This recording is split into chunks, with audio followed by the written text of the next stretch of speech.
Hey girl, hey, and welcome to the Self-Love Fix podcast where we get relatable, we share tea, and we support each other on this journey of self-love, self-worth, personal development, self-esteem, and self-care. Because why wait until it's too late to start becoming the best version of ourselves? Let's start today. And I'm your host, Beatrice. So let's get into it. Hey girl, hey. So you know what I was just thinking? It's crazy how we are really just halfway through summer. Like I feel like summer just started and I just can't believe we're halfway through summer. That's crazy. So anyway, so let's get into the last episode. Let's talk about it. It got real, right? I mean, we delved into what the self-love journey looks like, why it's worth it, and how it can be trying and it can be difficult, and how it's not always a smooth sailing ride from start to finish. I hope that episode encouraged you to realize if you're exhausted, if you feel like you can't do it anymore, please don't give up. I'm a big believer that if you believe you can accomplish something, the universe will move mountains to help you and be in agreement with you. So this week, we're going to get into a topic I really, really love. Today, we are going to be talking about energy. We're going to get into why sometimes we feel drained even though we haven't done anything physically laborious, and why sometimes after interacting with people, we feel despair or even depressed, and why sometimes we can feel so elated and happy about life, but just as quickly as it comes is as quickly as it goes. Why is that? And how do we achieve consistency in our energy and our moods? Energy is something I feel doesn't get a lot of explaining and how it relates to us as people and interactions with people, much less how energy relates to loving ourselves and making space for ourselves and our emotions to flow. First and foremost, we are energetic beings. This is something your physics professor would even be in agreement with. And when I say energetic beings, I'm referring to the fact that, sure, we have a human body, and that human body is made up of cells, and those cells are made up of atoms, and the atoms are the foundation, really, of it all. And when we think of atoms, we know that there is a nucleus and electrons and an energetic field around that nucleus, right? Think about how many atoms make up our entire human body. That means there's tons and tons and tons of potential energy, or just energy in general. I mean, am I right? I mean, I feel like I've taken you back to school with that, but I hope that gives you a bit of a visual image of just how much energy contributes to our being. And before I forget, the quote for this week is, "You never need to meet anyone in the energy they are directing towards you. It is always a choice." And this is a quote by Miriam Hasnea. And Miriam Hasnea refers to herself as an energy worker, and she's like amazing. Her work deals with energy, just like we're going to be talking about today, as well as inner child healing and boundary work. So, we are meant to regulate our own energies in order to internally feel stable, to feel flow, to feel free, and to feel joy. Some of us were not taught how to regulate our own energies, and I'm raising my hand on this one because I wasn't either. And some people who may not use the language I'm using when I say energy may instead say self-soothing. So some people were not shown how to self-soothe. Those of us who were not taught to regulate our own energies do not experience energy being constant and are not able to adjust to situations and circumstances easily. I know this might be difficult to understand and a bit abstract, so think about it like this. When someone picks an argument with you and says things that are untrue about you or speaks badly about you, instead of sticking to the topic at hand, what does that do to your energy? If you have not learned how to regulate your own energy, you may find yourself getting defensive and angry as the other person gets angry and defensive. You may match that person's emotions. Then afterwards, what do you feel? Empty, frustrated, angry, and drained, right? Emphasis on drained. Have you noticed that when you engage in a heated argument, you feel drained and on edge? What about when you scroll through Instagram and you see all your friends and relationships and remember why you're single, if you are single, that is. Then by the time you get off your phone, you feel uncomfortable with yourself and you feel what? Drained. Do you know why you feel drained? Your energy is being put into something outside of yourself. And what is missing is that recalibration of energy within yourself. When you match someone's anger during an argument, you give of your energy to them as opposed to recalibrating the energy within yourself. When you look through Instagram and feel those feelings of jealousy arise and identify with them, you give your energy out as you are focusing on others' lives. That focus takes a lot of energy, but you are likely once again not recalibrating the energy within yourself. If this is you, don't feel bad. It isn't your fault if you didn't learn how to self soothe and regulate your own energies. This is something you learn in childhood. For people who grow up not knowing how to regulate their energy, this means when they are depleted because they do not know how to self soothe and generate that energy from within, they look outside of themselves to fill the place of the depleted energy. So, what does this look like? It can look like seeking admiration. It can look like starting arguments that you know are silly. It can look like having to be right, and it can look like control. So let me give you an example of each from my own life to help it make more sense. For me, whenever I felt my energy was depleted, I would feel very depressed. I would think very low of myself, and I would have no drive to do anything, like nothing. In all honesty, I feel like depression is a manifestation of energy deprivation, but that's just me and my theories.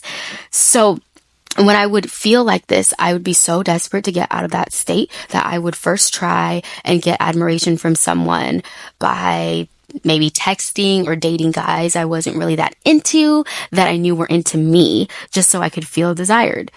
I know it's manipulative. Maybe you can relate. Hitting up that guy or girl you know is no good for you just to get them to say something that makes you feel cared about, right? Notice when you do that, you feel alive. You feel energized. Why? Because you sought out an outside source of energy. So now you're not depressed. You're good. But it's fleeting, isn't it? It doesn't last long because when they ghost you or when they don't give you that attention anymore, you're right back at square one, depressed. Am I right? Or am I right? Second example, picking arguments, or maybe not so much arguments as much as reaching with your concerns, even though you know there's nothing to worry about. Like, have you ever been afraid your significant other was going to leave you and he gave you no indication, but you tell him, hey, is everything okay? Because I feel like you're pulling away. Like, I've done this. I've definitely done this. I'm guilty. It's like in your head, you know your relationship is fine, but deep down you feel fear, a lower state of energy. And once he reassures you, what do you feel? Energized, happy, elated. Why? Because your partner helped replenish your depleted energy. Crazy, right? I know all this sounds wild, but stick with me. What about the example of having to be right? Have you ever argued tooth and nail with someone because you wanted them to tell you that you were right? And when they do, what do you feel? Energized. You feel good, but it doesn't last long, does it? No. Why? Because you're on borrowed energy. You're not generating your own energy. So as fast as it comes is as fast as it will go. And you will be looking for your next source of energy when you feel low before you know it. Okay, last example, control. Now, this used to be my go-to. And before I get into this, remember this is all unconscious. No one is consciously saying to themselves, I'm energy depleted. Who can I manipulate so I can get my energy back? Like, this is all at the unconscious level. Okay, so with control, what this looked like for me was trying to control the emotions and energy level in the room. Maybe you can relate. Like, I can recall a time when I was hanging out with some friends and one of my friends picked an argument with another. At the time, any kind of conflict with anyone, whether I was experiencing it myself or witnessing it, was scary to me. So as my friends' voices got louder and louder and the argument dragged on, I could feel myself feeling panicky and drained. And I felt as though if I got them to stop, then I would be okay inside. So I found myself reactively saying, just listen to him, stop this, to one friend. Granted, I didn't know the context of the situation, but for some reason, I felt that I had to take control of someone else in order to feel okay and to feel stable within. Now, of course, I realize that's not the way to handle getting a grip on my own energy. Trying to fix things on the outside will never fix things on the inside. So if you have trouble generating and maintaining your own energy, you might find that it is exhausting trying to keep up with your changing moods. You may have gone your whole life like this to the point where you feel like it's normal, but let me tell you, experiencing a home-based mood or a set point to which you can always return to when your energy feels like it's being challenged, and a set point you constantly experience is what was always meant for you. I can tell you now, with my energy on a daily basis, it's pretty consistent. Even when people offend me or try me, sure, I can feel my emotions arise. That's normal, but I observe them. I don't identify with them. I just observe and acknowledge them. And then I find myself returning back to that home-based energy set point because I know my energy is valuable. And if I give it to someone else, I will be depleted, tired, and drained. Remember that you get to choose how you want to expend your energy. And remember that not everything people say to you requires a reaction, not even a response. There are some people out there who are looking for you to have a negative reaction because that's how they get their energy. Wild, right? Completely wild. But some people get their energy from your fear, your reactions, and your anger.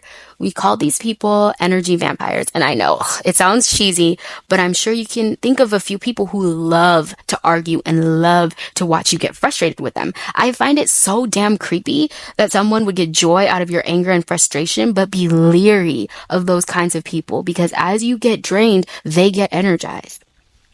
Energy is a very real thing and a very real experience. It's why when you're on the treadmill and you hear Countdown or 7-Eleven by Beyonce, you're more likely to finish that last mile as opposed to listening to something, I don't know, sappy by Lana Del Rey. It's why you feel like you can cook, clean, and seize the day right after doing a yoga or Pilates session. And it's why it can be draining and depressing to look at traumatic images of people suffering all over the world on social media. Energy is meant to be in flow. Energy is in flow when people that interact with each other know how to regulate their own emotions. When those two people come in contact, they speak to each other and engage with each other in such a way that allows for language like, I see why you feel that way. And okay, I carry a different belief than yours, but I respect yours. And that's valid that you feel that way. You see, because the two people are able to self-soothe whenever they feel angry or triggered or upset. So they don't need to feed off of each other's energy. This allows for respect for each other and really just an enjoyable time. I guess this is what people mean when they say they can feel someone's good vibes, right? Okay, on the flip side, when energy is not in flow, we really do experience depression, low self-esteem, and poor boundaries. And poor boundaries is a huge one that people that have trouble self-regulating their energies have. And once again, don't feel bad if that's you. We all have to start somewhere. One of the biggest reasons people that have trouble self-regulating their energy have difficulty with setting boundaries is due to two possibilities. One, a person may feel responsible for someone else's emotional state after setting their boundary. And actually, what this looks like on an energetic level is absorbing the negative energy someone else may bring forth after setting your boundary. And number two is that someone may feel on an unconscious level that they have a right to do or say whatever they want to you, regardless of what you say or feel, because in their mind, there is no separation between them and you. This is also known as enmeshment. So where do we begin with the energy work? Definitely, I would say start with what I mentioned earlier, with learning to tune into your home-based energy, figure out what your energy is when no one else is around, when you're not tuning into distractions. Sit still with yourself in silence and try tuning into that energy. Practice tuning into and sitting with your own energy whenever you find things going on outside of you that you either don't like or can't control. Tune into yourself and your own energetic state instead of the energetic state of the world around you. Meditation is a really good tool for this as well because meditation helps you to sit still and kind of observe your own inner world and figure out what's going on in your inner world. So maybe you might want to try that. And then again, practicing in real life with just sitting with yourself when things outside of you just seem to be going out of your control. Just stay with yourself. You know what I mean? Stay inside of yourself, for lack of better words. So for this week, we had another question from a listener, and this comes from Carlos. He says, so the surface of the problem in my relationships is that they never last. My longest relationship was 2 months and I'm 28 years old. I've been in 5 relationships. Lately, one of my friends told me I get into relationships because I like the idea of being in one. I can kind of see that, but that's not totally accurate.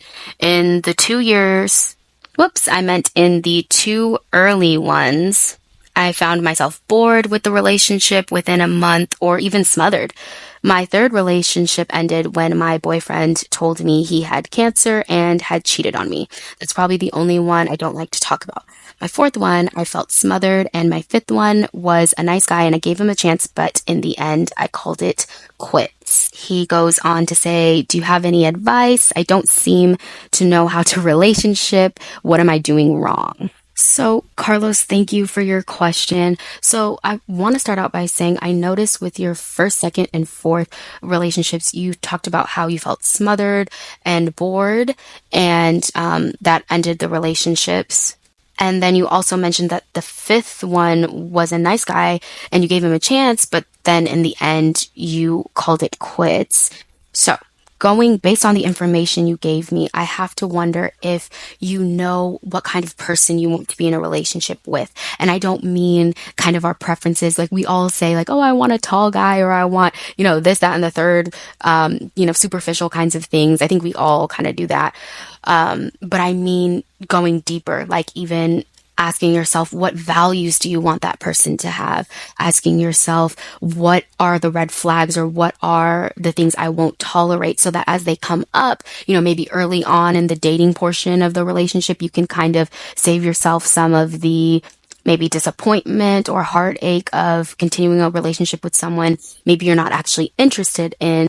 Also, another thing I have to wonder about with hearing about this theme of feeling smothered is, are you uncomfortable with emotional intimacy? Is there emotional intimacy actually being built in your relationships at a rate that's not so sudden and is comfortable with you? Because that's another thing to consider with relationships is this person clingy, too clingy for me? Is this person not clingy enough? Well, for lack of better words, kind of gauging, is that person affectionate in a way that I can handle or in a way that I want to also be affectionate with them. So that's something really important to ask yourself early on, again, to save you sort of that disappointment or unnecessary heartache. Because that's a real thing too, is some people show more affection than others. And it's just, some people don't emotionally connect the same way. Because it seems to me that you're more of the independent person and the people that you're attracting might be a little bit more of the clingy type. And that's just not something you actually want. But I'm wondering why it is that you end up kind of staying with them. I don't know if maybe you found that out later or maybe you realized it in the beginning but didn't know that's not something you're comfortable with. Whatever the case, it's with relationships, it's a journey for like all of us. Like every relationship is a chance to learn something about yourself. So I don't think your relationship being wrong, for lack of better words. I think you're just learning right now more about yourself and what kind of person and company you want to keep with your relationships. And I would really, really encourage you to ask yourself, what qualities are important to me in my partner, my next partner, and what are the things that I just won't allow? What are the things that are like red flags? So it sounds like to me, maybe clinginess is a bit of a red flag. It's not something that you want. So maybe you can kind of look out for that when you are dating or getting to know somebody and really looking at the values of that person. What are their hobbies? What are their interests? Again, because you were talking about being bored. So I don't know if you're bored in a sense that you two aren't actually having things in common, or maybe you just kind of expected a relationship to go a certain way and it's not. Because again, with relationships, there are phases. It's kind of like you have that infatuation phase in the beginning, like that honeymoon, like la la la, everything's so perfect. They're so wonderful. They're the best. And then you kind of get that, oh my gosh, I think I'm in love with you. The next step, sort of the honeymoon phase is falling off a little bit, but you're still lovey-dovey. And then you get to kind of this denouement where it's just like, oh, we're used to each other. We're comfortable with each other. I'm not really feeling lovey-dovey, but I'm still choosing you. So that's kind of boring, right? That's what we perceive as boring. But when we really care about someone and when we love them, it's not lovey-dovey anymore. That's just a part of one of the phases of relationships is that sort of lovey-dovey infatuation phase. So if you were referring to that, then I would encourage you to kind of learn more about how relationships kind of naturally go through phases and how it's okay if it changes and it's not exactly fireworks and, the whole nine. Once you hit 1, 2 years in a relationship kind of a thing. I hope that answers your question. I hope I hope to have helped you with what you were asking. And thank you so much for submitting that question. It's always fun to get questions from you guys. I like interaction, and I hope you guys like interaction too.